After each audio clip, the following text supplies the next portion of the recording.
This is Inside Indiana Business Radio for the afternoon of Monday, September 23rd, 2024. I'm Alex Brown. The Henning Department of Education at Manchester University has opened a new literacy lab designed to provide reading support to young students in the local community. The lab gives Manchester students the ability to work one-on-one and in small groups with preschool and elementary students. Our pre-service teachers need to not only observe good teaching, but they need to have opportunities to practice that good teaching. But the difference with this lab is we can tailor sessions to meet different grade levels of like our community students, give them an opportunity to come on campus and receive one-on-one or very small group instruction, specifically in reading. The idea is that we can focus on phonemic awareness, phonics, fluency, whatever those children are needing support in or even enrichment. Director of Clinical Experience Heather Schilling says the goal is to eventually open the lab up to older students as well. Pacers Sports and Entertainment today announced longtime team executive Kelly Krauskopf will take over as president of basketball and business operations for the Indiana Fever at the end of the current WNBA season. She returns to the franchise after spending the last 6 years as assistant general manager for the Indiana Pacers. Krauskopf led the Indiana Fever from 2000 to 2018 and built the team into one of the league's most successful franchises, with 13 postseason appearances and 3 WNBA Finals berths in 7 years. Indiana Grown and the Indiana Farmers Market Community of Practice have announced Coffee Creek Farmers Market in Chesterton as the winner of the second annual Indiana's Ultimate Farmers Market Challenge. The contest gave customers the opportunity to vote for their favorite hometown farmers market to encourage local engagement and statewide recognition.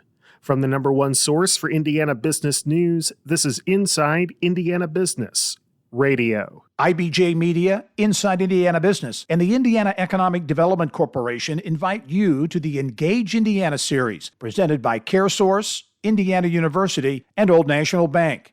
With an unrelenting focus on growing Indiana's economy, we'll dive into each region's unique challenges and distinct opportunities for growth. 9 regions, 1 goal. Indiana's bold future starts here. Discover more and register at ibj.com/engage. Out of the thousands of providers participating in the state's new Medicaid Managed Care program for older Hoosiers, just 223 entities have applied to a state fund for temporary emergency financial assistance, and only 11 providers got it. Qualifying for that relief requires that a provider went through a claims testing process prior to the July 1st rollout of Managed Care, a system that pays a flat rate per enrollee regardless of services rather than a piecemeal fee-for-service approach to reimburse individual claims.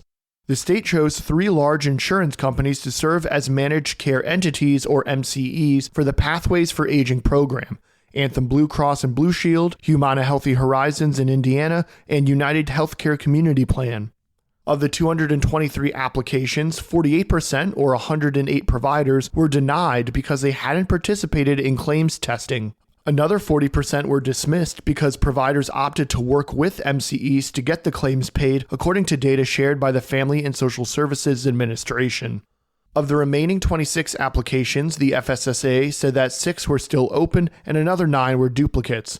That leaves 11 providers that applied for relief and received assistance under the program, which is designed to offset delayed payments for specific claims. The agency didn't detail how much has been paid out, nor did it share the average payout. According to the FSSA, the 11 companies that received relief were a combination of long-term care providers like nursing homes and home and community-based providers. Nursing homes reported payment disruptions early in the transition amid confusion over billing.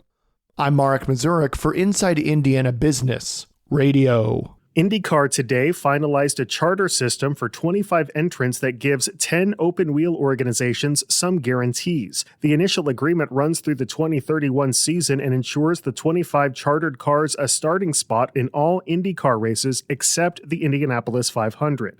Teams will still have to qualify on speed for the Indy 500's 33-car field, and that was one of the biggest elements of negotiations as opinions were divided among traditionalists and those seeking greater value for their teams. Chartered entries are also the only cars eligible for the Leaders Circle program, which is a monetary bonus awarded by IndyCar to the top 22 finishers at the end of each season. That bonus money covers significant portions of some teams' annual budgets. There's newfound enthusiasm in East Central Indiana. Iconic names like Ball, Borg-Warner, Westinghouse, and Chrysler are now gone from this once thriving manufacturing economy, but new manufacturers like Canpack in Muncie and major developments around colleges and universities in the region are increasing optimism about the future. East Central Indiana Regional Partnership CEO Trevor Friedeberg. There's so much potential and there's so many things happening in the region that we don't always do a great job of touting our successes. So really over the last 3 years, there's been over 2,000 jobs committed, over $2.2 billion of investment, and I don't think anyone really grasps those figures on a regional scale. Other big projects in the region include Blue Buffalo finishing a $200 million expansion in Richmond. Just last week, Illinois-based plastic manufacturer Transcendia said it would invest $17 million to upgrade its Richmond operations and add 30 jobs. Endress & Hauser General Manager Todd Lucy is this week's guest on the Business and Beyond podcast with Gary Dick, presented by PNC, a weekly conversation with high-profile Hoosiers in business, sports and entertainment, and beyond. Available now from your favorite podcast provider. I'm Alex Brown for Inside Indiana Business Radio on Demand.